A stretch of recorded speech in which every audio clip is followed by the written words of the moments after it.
할렐루야. 자, 우리 옆 사람과 다시 한번 인사할까요? 잘 오셨습니다. 잘 되고 있습니다. 우리 하나님의 놀라운 은혜가 이 예배 가운데 나오신 분들, 그리고 영상으로 예배드리는 모든 분들에게 충만하게 임하기를 간절히 축원합니다. 여러분, 오늘이 무슨 날인지 아세요? 무슨 주일?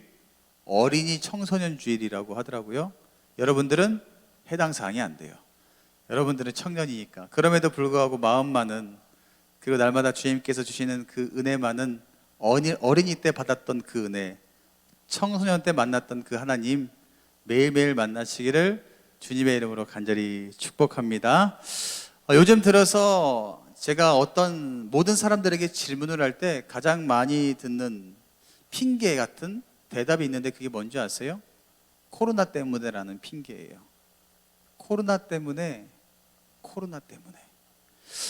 목사님, 코로나 때문에 학교도 못 가고요, 코로나 때문에 교회도 못 가요, 코로나 때문에 직장도 못 가고요, 코로나 때문에라고 많은 사람들이 변명과 같은 핑계를 댈 때 코로나라는 단어를 이제는 아무렇지도 않게 쓰는 시대가 되었습니다. 어떻게 보면 이 단어 쓰는 것이 당연할 수도 있어요. 진짜 코로나로 인해서 우리 삶이 많이 억압받고 많이 어려움 당하는 것이 당연하기 때문이죠. 그런데 안타까운 것은 모든 것의 변명의 도구로 이 코로나라는 단어를 사용하고 있다는 것이 조금 안타까운 것 같아요.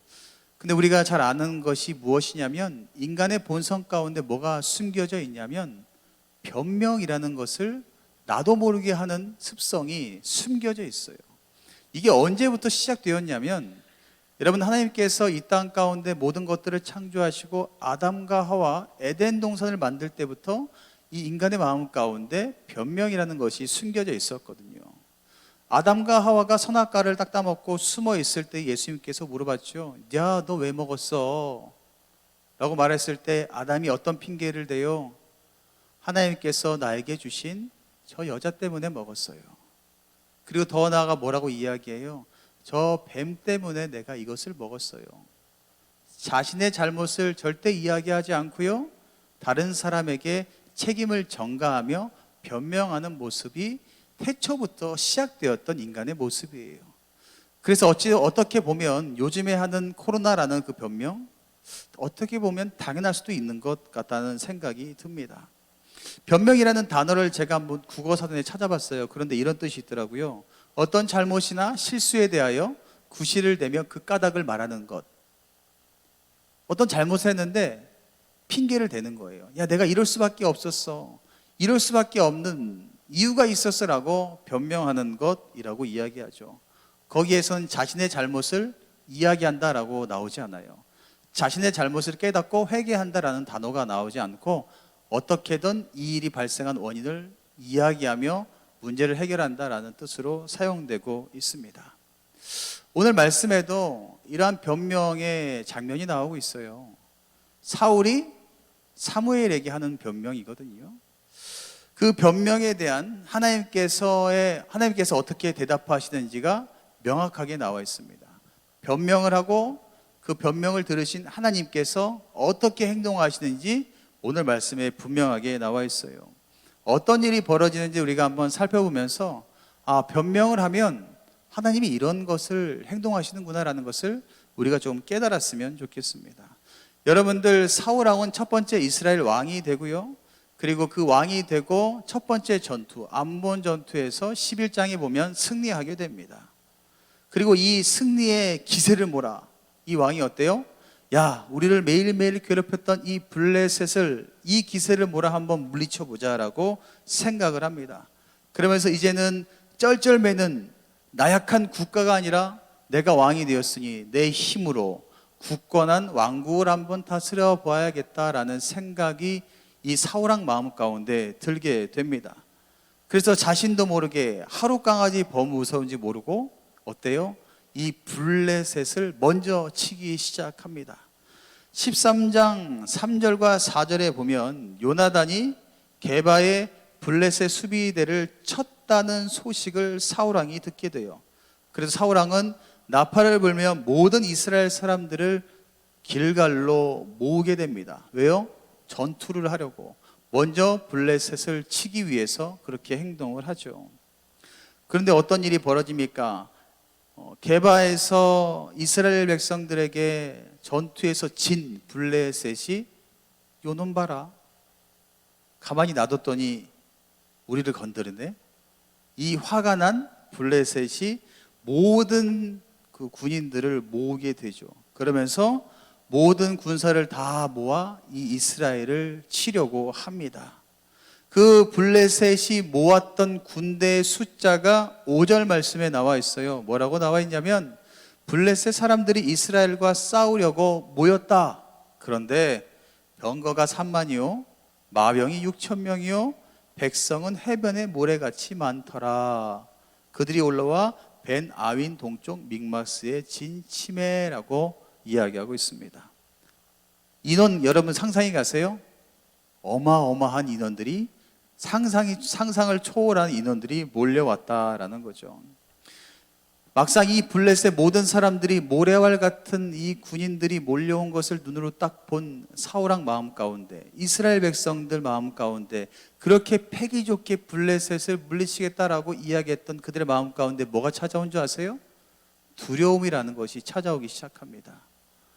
인간에게 가장 치명적인 약점이 두려움이거든요. 이 사울 왕에게도, 그 이스라엘 백성에게도 눈앞에 펼쳐진 그 광경을 보면서 두려움이 이렇게 몰려오기 시작합니다. 그리고 그 두려움 이면에 뭐가 생긴 줄 아세요? 이제 후회가 또 밀려와요. 야, 왜 그랬을까? 그냥 하지 말걸. 그냥 가만히 있으면 중간이라도 가는데 내가 괜히 이 블레셋을 건드렸구나. 이 사울왕 마음 가운데 두려움이 가득 채워지고 후회의 마음까지 가득 채워집니다. 여러분들 살면서 얼마나 많은 후회를 하면서 살아가세요. 후회하는 일 너무나 많이 있죠. 그런데 우리가 아는 것은 후회해도 이미 늦는다는 거예요. 엎질러진 물은 담을 수 없는 것처럼 후회해봤자 이미 소용이 없는 거죠. 후회하는 것이 아니라 이제 어떻게 해야 돼요? 그 후회를 없애고 새로운 방법을 찾아 이겨낼 수 있는 그 방법 가운데 우리는 나아가야 된다라는 거죠. 이 사울왕도, 이스라엘 백성도 이제 후회를 넘어 두려움 가운데 늘 닥쳐 있었지만 이제 깨달은 거죠. 야, 이 난관을 어떻게든 헤쳐나가야겠다. 후회하며 두려움 가운데 빠져 있으면 안 되겠다. 이 난관을 내가 헤쳐서 나가야겠다라는 다짐을 하게 됩니다. 그러면서 이제는 다짐하죠. 전쟁해야겠구나. 이제 어쩔 수 없다. 그저 부딪히는 수밖에 없다라고 사울왕이 하며 전쟁을 치르려고 합니다. 그런데 이 당시에 전쟁을 나가려면 하나님께 예배를 드려야 됐고요, 제사를 드려야 됐고, 하나님과 함께 해야지만 이 전쟁에서 승리한다라는 것을 알고 있었어요. 그런데 이 전쟁에 나가기 전에 드린 제사, 누구만 드릴 수 있어요? 제사장만 드릴 수 있었습니다. 근데 그 자리에 사무엘이 없었어요. 사무엘이 일주일 뒤에 내가 다시 돌아올게, 그때까지만 좀 기다리고 있어 라고 약속하며 떠났습니다. 그런데 어때요? 일주일이 되어도 사무엘은 돌아오지 않아요. 사무엘이 돌아오지 않는 모습을 보면 이스라엘 백성들은 더 두려움에 빠지고 절망 가운데 빠지고, 야, 우리는 제사도 드릴 수 없나 보다. 야, 우리는 전쟁을 치를 수도 없나 보다. 이제 다 우리는 죽나 보다라는 두려움 가운데 빠지며 다 도망가기 시작합니다. 그래서 사울은 그 모습을 보며, 야, 난 더 이상 기다릴 수 없겠다. 야, 내가 더 기다렸다가는 모든 백성들이 다 도망가고 이스라엘은 없어지겠다라는 생각이 들어 이 사울이 치명적인 행동을 하게 되죠. 그게 9절 말씀에 나와 있습니다. 9절 말씀에 사울이 이르되 번제와 화목제물을 이리로 가져오라 하여 번제를 드렸다라고 말씀하고 있어요. 사울은요, 제사를 드릴 자격이 없었어요. 제사장이 아니었기 때문에. 그럼에도 불구하고 율법을 어기고 이 사울이 제사를 드립니다. 하나님께 맡겼다면 우리는 어떻게 해야 돼요? 아무리 급하다고 할지라도 기다려야 돼요. 그런데 사무엘은 하나님께 모든 것 맡긴다라고 이야기함에도 불구하고 기다리지 못하고 자신의 행동으로, 자신의 생각대로 그 모습을, 그리고 그 제사를 드렸다라는 거죠. 이 사무엘의 모습을 보면서 하나님께 모든 것들 다 맡겼다라고 이야기하면서 기다려야 됨에도 불구하고 기다리지 못하는 그 모습을 보면서 저의 모습을 보는 것 같아요. 믿음 생활하는 우리의 모습이 이러한 모습이 아닌가라는 생각을 해요. 언제요? 기도할 때 이런 모습을 갖고 있지 않으세요?